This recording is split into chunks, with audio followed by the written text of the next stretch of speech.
Introduction. It was never my intention to compile such a book about different husbands and wives of the Bible and what they represent. What you are about to read is thanks to a publisher friend of mine who called me at 1 a.m. saying, "Sandra, you must do it. We all need a book like this." So here it is, for all those husbands and wives who need it, including me. I was convinced that when I wrote the ones for husbands, there would be more terrible wives. But I was surprised. This book is not written to cast any type of condemnation on any husbands or wives, but it is written to help make sure that we learn from the mistakes of those who are mentioned in the Bible. There has been much distortion of men's role in relation to marriage.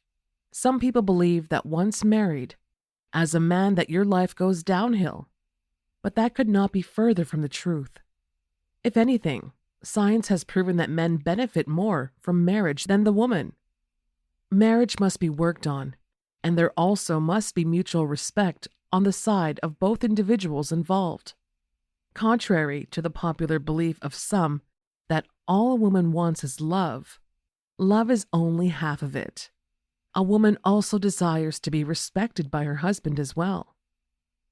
On the other side, it is just as senseless to say that all a man wants from his wife is respect.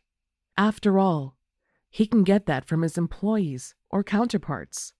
A man wants to be loved as well. The truth is that some of the greatest leaders in the Bible did not necessarily make for great husbands because of their inability to balance their lives and/or ministry. So for the sake of peace, they compromised and came across as weak. Some of the men who fall into the category of bad husbands do so not because they are terrible, but because their poor choices have negatively impacted the lives of so many other people or nations.